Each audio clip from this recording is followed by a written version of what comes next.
There you are. Hi, Phyllis. Hi, everyone. Good. Absolutely brilliant to see you. Hello, Sabine. Assalamu alaikum. Namaste. Namaste. Namaste. Shaturastain. Bonjour. Bonjour and good evening to us over here in Britain. So brilliant. Are we ready to go? Are we live?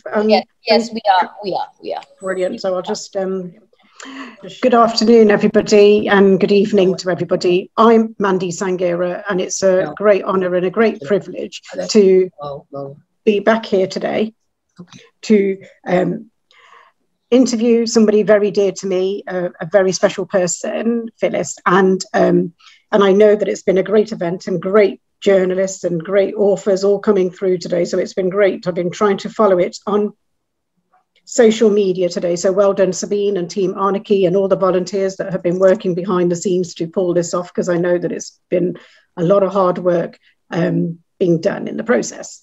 So before I start, I'd like to introduce Phyllis Chesler, who is a very dear friend of mine, but actually a professor of psychology in women's studies and an author of over 20 books, including Women of Madness, An American Bride in Kabul. Her latest book, Requiem of a Female Serial Killer, is absolutely a must. If you haven't read it already, I would ask people to read it. It's a real interesting story. And she's conducted an awful lot of studies around honor killing and honor-based violence. And she has submitted several affidavits to courts on behalf of women applying for political asylum over the years. And she has supported a lot of victims and survivors of honor-based violence and abuse. And she is a world-renowned professional and a feminist who is respected by not just the next generation, but her peers and everyone globally. So I'm absolutely honoured to have you here today, Phyllis. And it would be great to hear a little bit from you and have a bit of a reading before we go into questions, because I think it would be great for people to just get a snippet of the book. Thank you, Mandy. I want to thank Sabine for coming up with this brilliant, long overdue festival and the problem of having women translated so we can read each other in our many different languages. And the gatekeeping by men has got to end, or by patriarchy. I want to dedicate my brief reading to Noelle Al-Sadawi, who we've recently lost. She was my friend and colleague, and we both wrote about prostituted women. She did so in Woman at Ground Zero, and I did so in my most recent book, which Mandy just mentioned, Requiem for a Female Serial Killer. But I thought it would be more appropriate to read just a little bit from my book, An American Bride in Kabul. That was me. I once lived in very Peshmerga in Afghanistan, but I nearly died there too. How did I get there? Here's how. When I was 18 years old and thought I knew everything, I fell in love with, and after a 30-month courtship, casually married a glamorous, wealthy, very westernized foreign student whom I met at college. Abdul Karim, that's not his real name, wears a silk handkerchief in the breast pocket of his well-made suit. He also wears designer sunglasses, even in winter. I've seen men only do that in movies. He is suave and self-assured and has thick dark hair, golden skin, and penetrating eyes. I have never met anyone like him. Abdul Karim most resembles the Egyptian actor Omar Sharif. He is the biblical Prince Shechem. I am Dina. No, I am Rita Hayworth. And my Afghan prince is the Aga Khan. When I get to Kabul, it is like stepping into the Bible. The first time I saw a caravan of nomads was heart-stopping. I stood at attention, but I was trembling with excitement. Here were my ancient ancestors, alive and right before my eyes. Here were the camels, the men on horseback, droves of sheep and goats, bands of children, an entire tribe on the move, and the women, barefoot, imperious, naked-faced. Abdul Karim and I never once discussed religion, not a word about Islam. He had not prepared me for what life would be like in his country, even on a temporary visit. He never told me that his father had 3 wives and 21 children, and that women still wore chadaris and hijab, and I would be pressured to convert to Islam and would have to live with my mother-in-law. When we landed in Kabul, officials smoothly removed my American passport, which I never saw again. Suddenly, I was the citizen of no country and literally the property of a large polygamous Afghan family. Oh, I had expected a life of freedom and adventure, but this marriage had transported me to the 10th century and trapped me there without a passport back to the future. I lived gender apartheid long before the Taliban came to power. My very grand adventure has lasted for more than 60 years. When my Afghan husband fled the Soviet invasion, he returned to America and knocked on my door. I did not turn away from him, his wife, and their young children. I was always known as the first wife. My status had not diminished. Was my time in Kabul all bad? No, but a Westerner does not easily travel to the Wild East without risking dysentery, malaria, parasites, hepatitis, or worse. I became ill with a deadly strain of hepatitis. I thought I would die there even before I started my world work. I believe that my very American feminism was forged in Afghanistan. It is a feminism that many heroic Muslim and ex-Muslim, Sikh and Hindu feminists, atheists and dissidents share.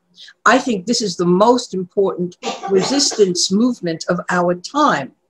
We believe in universal standards of human rights, and therefore we are usually not politically correct. We are anti-racists, and therefore we don't believe in multicultural relativism. One standard for Westerners and another lower standard for those in developing countries. We are also pro-Israel. Really, why did I go to Afghanistan? Why else than to be able to tell you about it at this moment in history? It was Kismet, Bashert, written in the stars. Clearly it was my destiny. What do I owe Afghanistan, a country where I once lived and where I nearly died? I was there. It remains a part of me. I am now a very tiny part of that country's history. Abdul Karim turned out to be one of my muses, as did Afghanistan itself. I have turned my brief sojourn and my subsequent lifelong interest in the Islamic world into a writer's treasure. Writing this book, An American Bride in Kabul, has put me in touch with the long-buried tenderness that I still feel for Abdul Karim, especially now that he has become a character in these pages. We remain connected in our own unspoken ways. This is the reading, brief. And I told Mandy I wanted to say a few words about some other more heroic Western women who've traveled to Muslim lands. And there's the Scottish-born Elizabeth Louisa Mackenzie, who became Sarah Elizabeth Louisa Shaw. And she married, she knew how to use a rifle. She was a Scottish Highlander, and she went to live in the Hindu Kush and wrote about it under the name Morag Murray Abdullah. This was World War I. And she didn't mind wearing a burqa, but she had a husband who was a diplomat, and they traveled the wide world. And her children became distinguished Sufis, and her grandchildren became celebrated writers, Tahir and Sarah Shah. But there's a forgotten heroine from Afghanistan named Maga Rahmani, and she had lived in France and Turkey. Her mother was Russian, her father was Afghan, and she had lived there from the time she was 7 until she became 14. In 1938, when her family returned to Afghanistan, her father was put in prison for a long time. And Edward Hunter's description, which is where I found out about her, of Afghanistan in the late 1940s is very similar to a Taliban-dominated country. Women were not welcome in public. They couldn't attend an all-male cinema because they would have to remove their chadaris. They couldn't visit a doctor, who all of whom were men. They would have to describe their symptoms to their husbands, who in turn would inform the physician. Women were not allowed out without a male escort, just on and on. We know this. And poor Maga had to go out by herself to get medicine for her very ill mother. And thus she took her fate in her hand, wearing a chaudhary, but an unprecedented act, walking by herself. It caused a near riot, and relatives stormed their house and to protest and warned that they would be beaten up or worse. And then in 1950, Maga went too far. She dared to attend an all-female class at Kabul University without wearing her chaudhary. And she visited female friends at night without it as well. Well, for this, she was put under house arrest for 3.5 years. She could not leave her home unless she put on the chaudhary, the burqa, etc., which she refused to do, as other heroic women whom I've interviewed over the years have also refused to do and paid a similar penalty, one in Lebanon, for example. Well, she was finally freed 8 years, only 8 years before I came to Kabul. And it makes me wonder whether cultures change in 8 years, very, very much. And then there's a whole slew of British, mainly British wealthy women who fell in love with the East and traveled there. And some of their stories are hilarious because Harriet Martineau, for example, visited the harems in Cairo. And with all the hoop skirts, the women of the harems, dressed comfortably, felt sorry for these Westerners who also had no men minding them, as if no one cared about them. No one was looking out for them. And it was an interesting kind of interaction, something that we can talk about politically, but they have given us portraits of women where male travelers could never do because they would not be allowed to interview women or to hang out with the women. So this is the only picture we have of the thinking and the daily life and the feelings of Muslim women in Turkey, in Egypt, in a variety of countries. So I really do believe, Mandy, that the most important resistance movement of our time is that of women of all ethnicities, who are not cowed by politically correct thinking and who understand that an honor killing is not like Western-style domestic violence, and that if you want to rescue a woman from being honor killed, you have to understand it for what it is. It's femicide. It's a different thing. And I mean, one of the books I know that I've read, and it's probably shouldn't have a favorite of yours, Phyllis, because I love everything you write. But you know, but you have written about honor killings and you've done a lot. And it's something that I'm very passionate about, violence against women globally, trying to address this issue. And being from the South Asian community, being brought up as a Sikh and a Hindu, you know that these things happen. And, you know, abuse happens in all religions, in all cultures.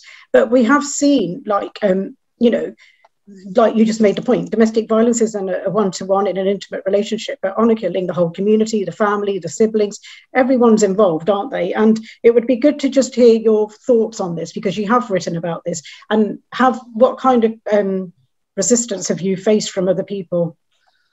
Oh my, well, my strongest supporters in this work are grassroots activists such as yourself. Thank you. Who understand that an honor killing is a male on female, family on daughter, family on wife married to very violent first cousin kind of crime.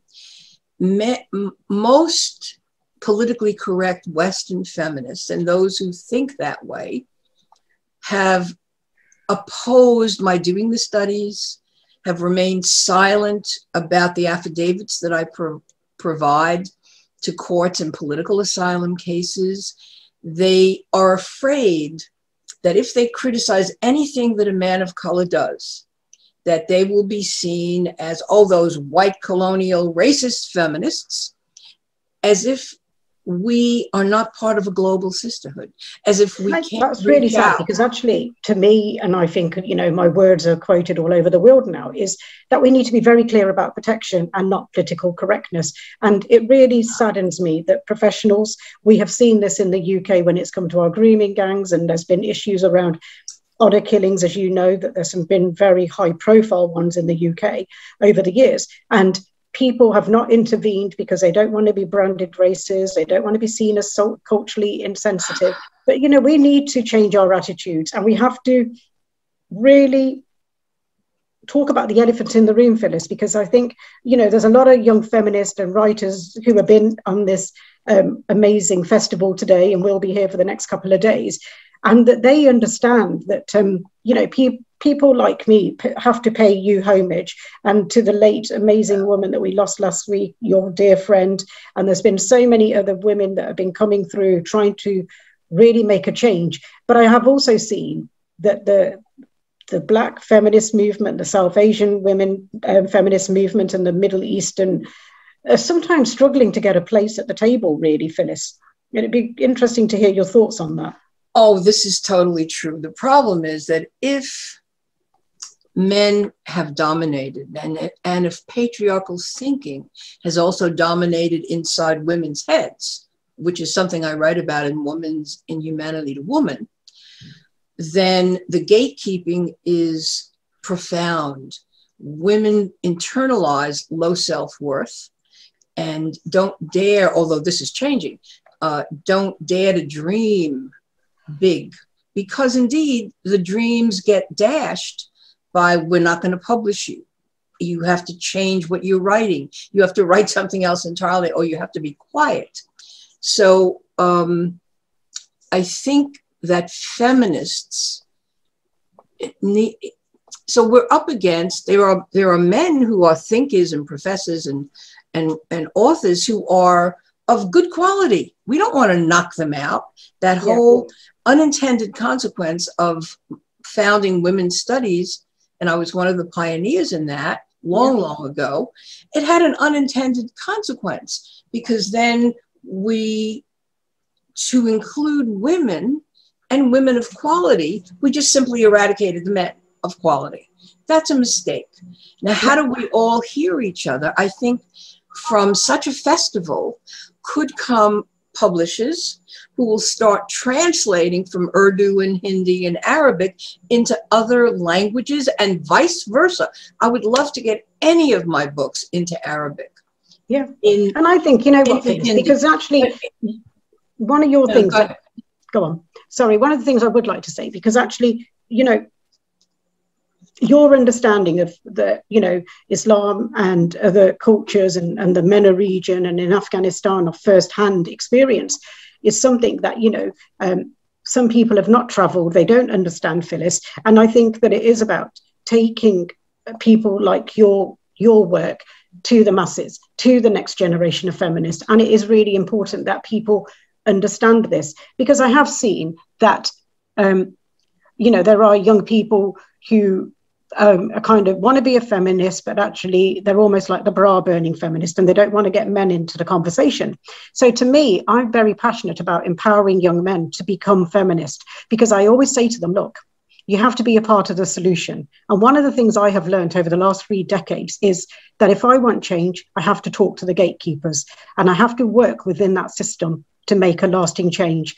And I know that we need to educate men to become a he for she, but we need to become a we for everyone, really. And we're all in this together.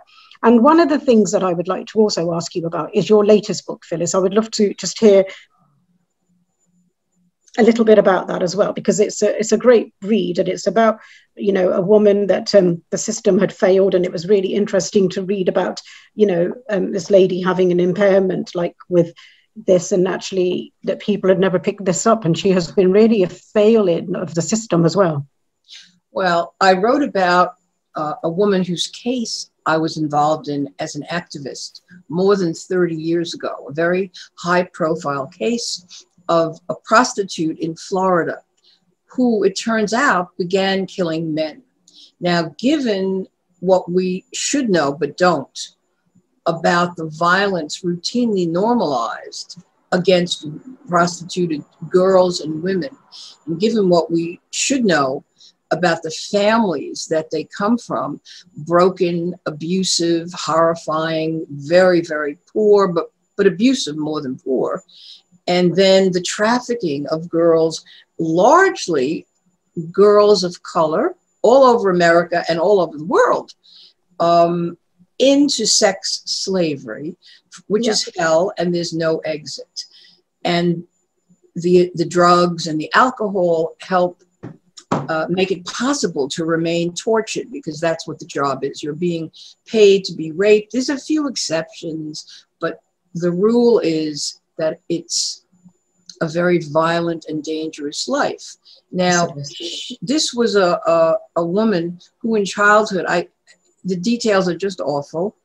And like many others, she was thrown out of her home. She was repeatedly raped. She was impregnated at 13 and gave away a child when she was 14 or 14 and a half.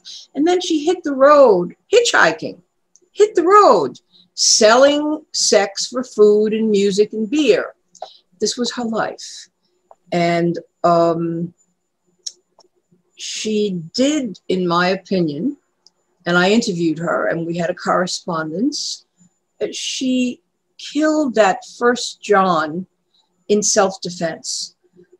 Could she have gone to the police and been believed? Hell no, never. And she's already seen as a stigmatized criminal.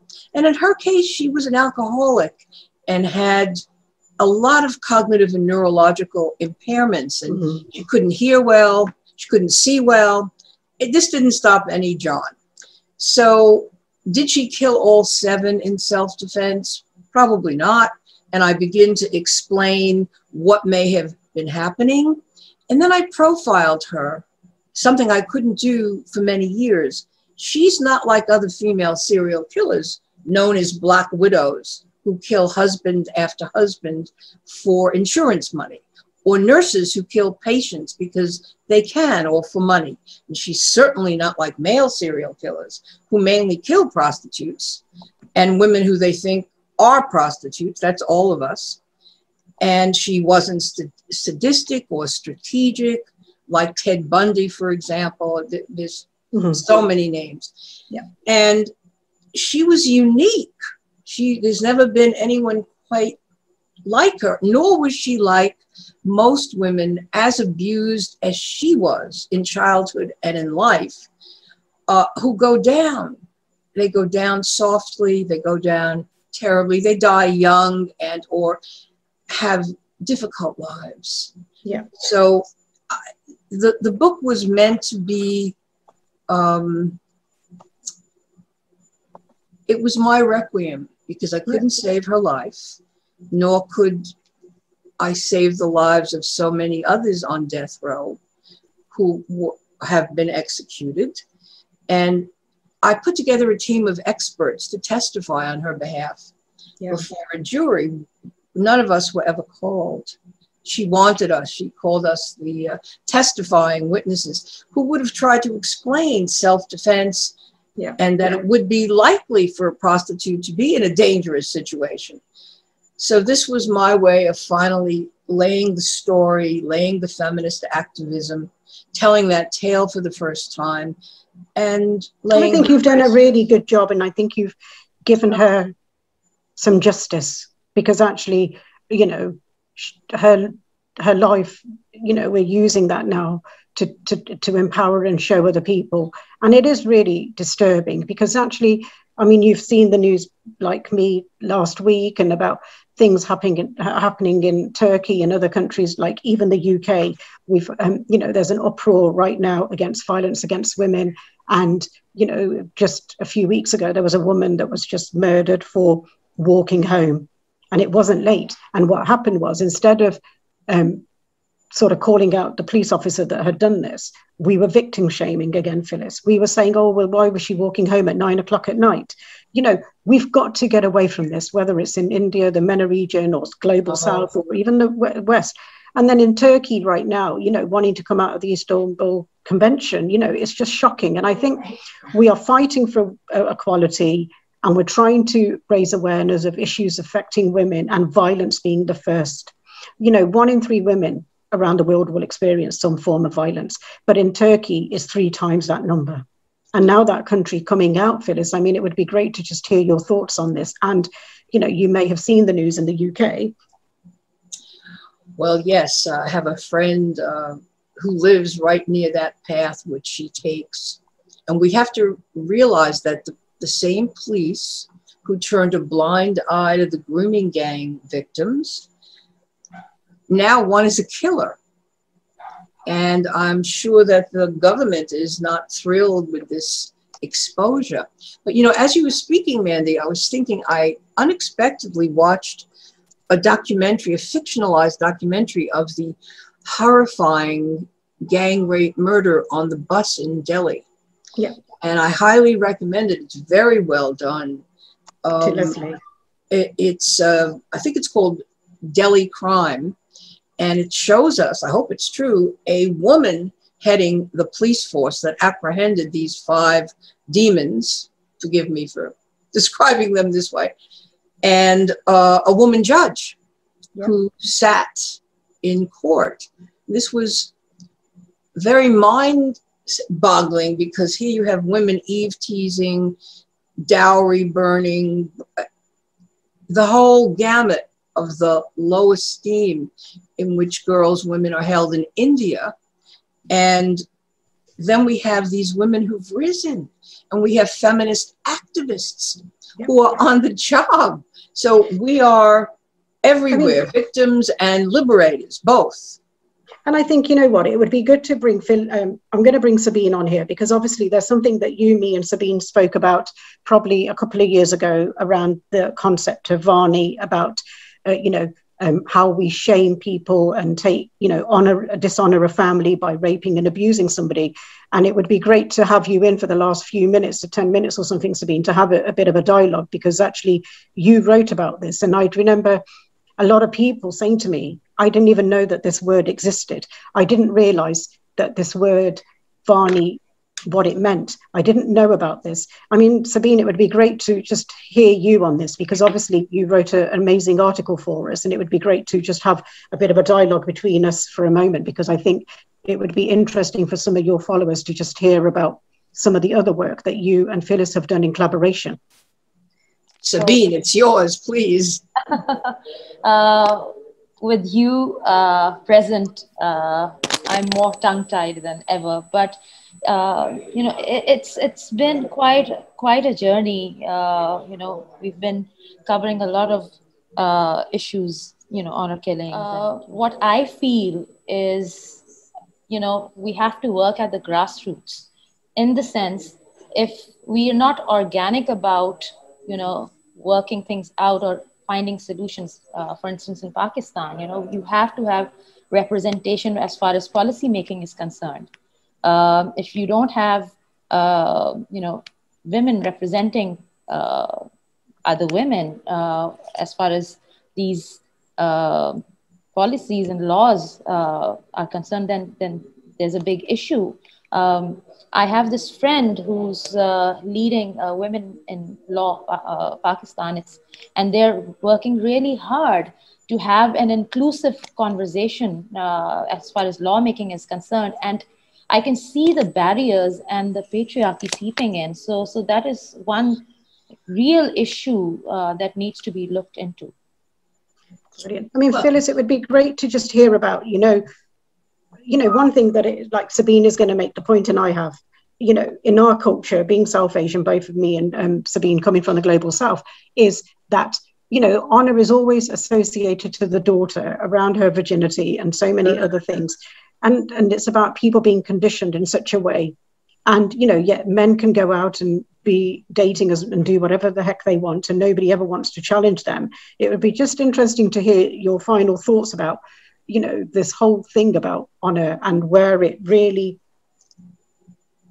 Well, let me take it in a slightly different direction. Go on. Because the hardest thing, as I'm able to assist in a process that grants political asylum to a girl or woman brave enough to flee to save her life with help to avoid being honor killed, I always wonder, how really can she make it? She's been brought up as part of a collectivity, as part of a tribe, as part of a family. She's a daughter, a sister, a mother, an aunt, a cousin. Now she's not going to have any of that. She's going to have enormous solitude, loneliness, independence, freedom, and she'll have to chart her own path. And I keep thinking we need very different kinds of adoptive networks of families for the women who can actually get out. So in addition to more and more shelters for battered women in general, including prostituted women, we need the women shelters that are very different for the women who've managed to get out from an honor-killing situation. In Jordan, we know they put them in jail to keep them safe from their families. We also know that families from Afghanistan, I handled a few cases, will never stop pursuit. They will keep pursuing forever. So there will have to be a level of danger and vigilance, maybe even a witness protection program like set up for some. So I'd like us to really think, and in terms of the honor being situated in a woman only, in her sexuality, her reproductive capacity as a commodity for her family to wheel and deal with, will take a lot of time to change that way of thinking, just as beginning to abolish FGM is taking far too long. We have revolutions to keep making. Yeah, we do. And I think, one of the things that has really, sort of shocked me, and I think, when I think about when I was growing up in the 70s and the 80s, and, you've been brought up, and I've had a very, privileged life, and I've been very grateful for being brought up in a home where equality was really promoted. But I know that a lot of people around me did not have such opportunities. They were not brought up to be such free-spirited. They were told that their life was mapped out for them. Sabine will probably know, their family will say, right, we arranged an arranged marriage for you. You will marry this particular person. And if you don't do this, and we know that people will do it for wealth, they'll do it for the family. But sometimes these women experience so much abuse and things like that. But I would like to come back to you, Sabine, and hear from you for final thoughts before I come back to to Phyllis. But it would be great to have your final thoughts about how the day has gone, and and anything else that you would like to share about Phyllis's work, and before I go back to Phyllis. So it's been amazing, this event. I think we've created a space, not just an enclave, but all the speakers, all the panelists, all the moderators, and my entire team of interns.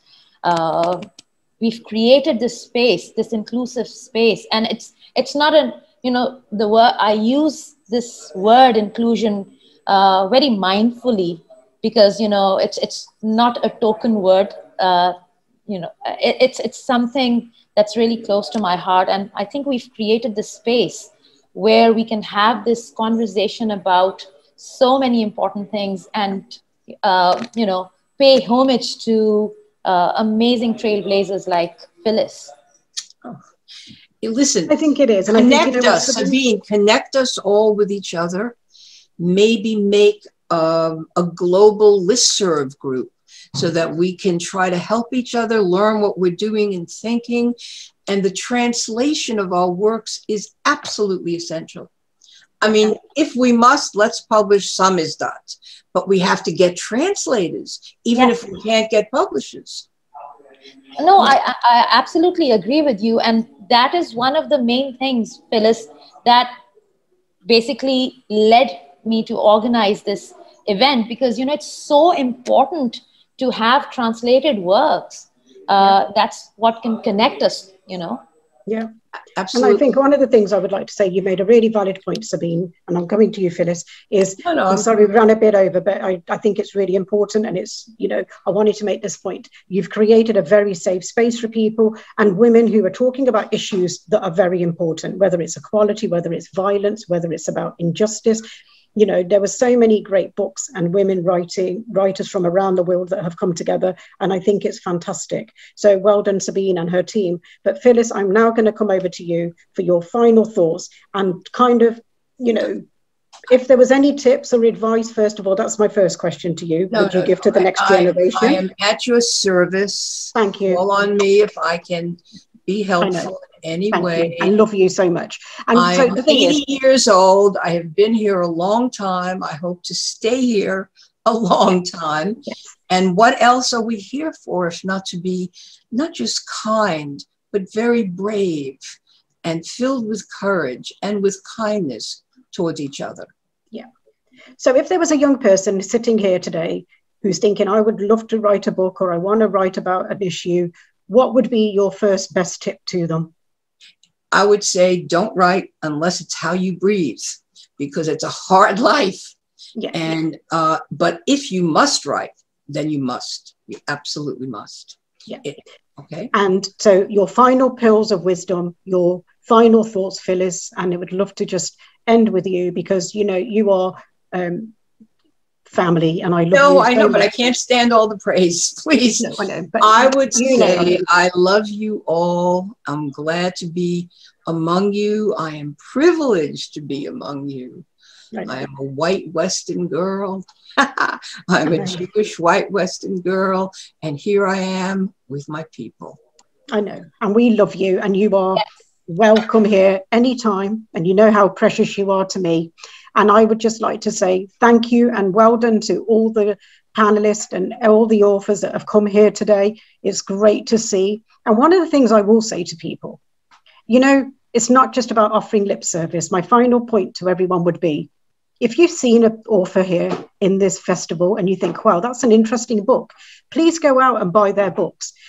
Please check out Phyllis's website. You can order her books. Or if you see somebody else's book here today and you think, wow, I really like that topic, or I like that book.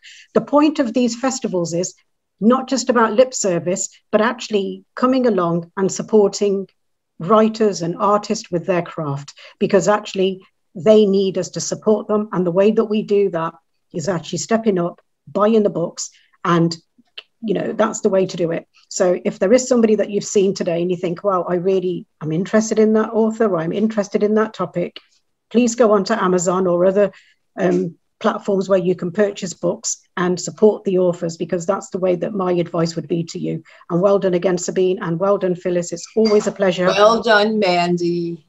Thank you. And thank you, Sabine. Till we meet again. I know, I can't wait to see you in person. Yeah. And I can't wait to see you both. I know. Absolutely. Hopefully. Hopefully. Yeah. Thank you so much. Allah Hafiz. Khuda Hafiz. Phyllis. Bye, Mandy. Thank you so much. Bye. And with this, we come to the end of this session.